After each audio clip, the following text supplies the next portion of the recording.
உயிர்த்தெழுந்த இயேசு கிறிஸ்துவின் வல்லமை ஊழியங்கள் வழங்கும் வசனப் பெட்டகம். இயேசுவே கர்த்தர். இயேசுவையே தேவன் ஆண்டவரும் கிறிஸ்துவுமாக்கினார். இயேசுவே ராஜாதி ராஜா, கர்த்தாதி கர்த்தா. கிறிஸ்துவே மரித்தோர் மேலும் ஜீவனுள்ளோர் மேலும் ஆண்டவர். கிறிஸ்துவே போதகரும் ஆண்டவருமாயிருக்கிறார். வசனப் பெட்டகத்தின் இன்றைய தின கருப்பொருள்: தேவனே நியாயாதிபதி. தேவன் நீதியுள்ள நியாயாதிபதி. நாகும் 1:2 வாசிக்கிறோம், கர்த்தர் எரிச்சல் உள்ளவரும் நீதியை சரி கட்டுகிறவருமான தேவன். கர்த்தர் நீதியை சரி கட்டுகிறவர், உக்கிர கோபம் உள்ளவர். கர்த்தர் தம்முடைய சத்துருக்களுக்கு பிரதிபலன் அளிக்கிறவர். அவர் தம்முடைய பகைஞருக்காக கோபத்தை வைக்கிறவர்.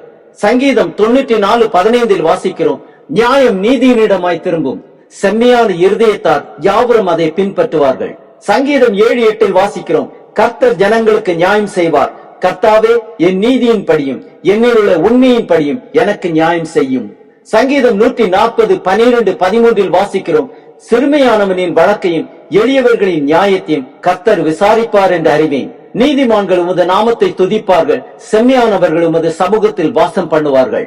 சங்கீதம் 50:6 வாசிக்கிறோம், வானங்கள் அவருடைய நீதியை அறிவிக்கும், தேவனே நியாயாதிபதி. சங்கீதம் 9:4 வாசிக்கிறோம், நீர் என் நியாயத்தையும் என் வழக்கையும் தீர்த்து நீதியுள்ள நியாயாதிபதியாய் சிங்காசனத்தின் மேல் வீட்டிருக்கிறீர். சங்கீதம் 75:7 வாசிக்கிறோம், தேவனே நியாயாதிபதி, ஒருவனை தாழ்த்தி ஒருவனை உயர்த்துகிறார். நியாயாதிபதிகள் 11:27 வாசிக்கிறோம், நான் உமக்கு விரோதமாக குற்றம் செய்யவில்லை, நீர் எனக்கு விரோதமாக யுத்தம் பண்ணுகிறதுனால் நீர்தான் எனக்கு அநியாயம் செய்கிறீர்.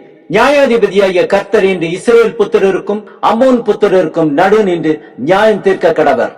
ஏலி தீர்க்கதரிசி தன் ஒப்புனி பினேகாஸ் என்னும் 2 குமாரர் பாவம் செய்த போது இவ்வாறாக கூறுகிறார். அதை 1 சாமுவேல் 2:24-25 வாசிக்கிறோம், என் குமாரரே வேண்டாம், நான் கேள்விப்படுகிற இந்த செய்தி நல்லதல்ல. கர்த்தருடைய ஜனங்கள் மீறி நடக்கிறதற்கு காரணமா இருக்கிறீர்களே. மனுஷனுக்கு விரோதமாக மனுஷன் பாவம் செய்தால் நியாயாதிபதிகள் அதை தீர்ப்பார்கள். ஒருவன் கர்த்தருக்கு விரோதமாக பாவம் செய்வானாகில் அவனுக்காக விண்ணப்பம் செய்யத்தக்கவன் யார் என்றான். அவர்களோ தங்கள் தகப்பன் சொல்லை கேளாமற் போனார்கள். அவர்களை சங்கரிக்க கர்த்தர் சித்தமாயிருந்தார். ஏசாயா 33:22 வாசிக்கிறோம், கர்த்தர் நம்முடைய நியாயாதிபதி, கர்த்தர் நம்முடைய நியாய பிரமாணிகர், கர்த்தர் நம்முடைய ராஜா, அவர் நம்மை ரட்சிப்பார்.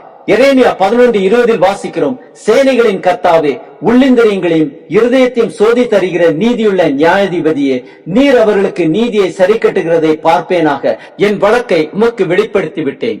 2 தீமோத்தேயு 4:8 வாசிக்கிறோம், இது முதல் நீதியின் கிரீடம் எனக்காக வைக்கப்பட்டு இருக்கிறது. நீதியுள்ள நியாயாதிபதியாக கர்த்தர் நாளிலே அதை எனக்கு தந்தருளுவார். எனக்கு மாத்திரமல்ல, அவர் பிரசன்னமாகுதலை விரும்பும் யாவருக்கும் அதை தந்தருளுவார். அப்போஸ்தலர் 10:42 வாசிக்கிறோம், அன்றியும் அவரே உயிரோடு இருக்கிறவர்களுக்கும் மரித்தவர்களுக்கும் தேவனால் ஏற்படுத்தப்பட்ட நியாயாதிபதி என்று ஜனங்களுக்கு பிரசங்கிக்கவும் சாட்சியாக ஒப்புவிக்கவும் அவர் எங்களுக்கு கட்டளையிட்டார். ஆம், உயிரோடு இருக்கிறவர்களுக்கும் மரித்தவர்களுக்கும் தேவனால் ஏற்படுத்தப்பட்ட நியாயாதிபதியாகிய இயேசு கிறிஸ்துவை ஜனங்களுக்கு பிரசங்கிக்கவும் சாட்சியாக நம்மை ஒப்புக் கொடுப்போம். கர்த்தரின் நாளிலே நீதியின் கிரீடத்தை பெற்றுக் கொள்வோம்.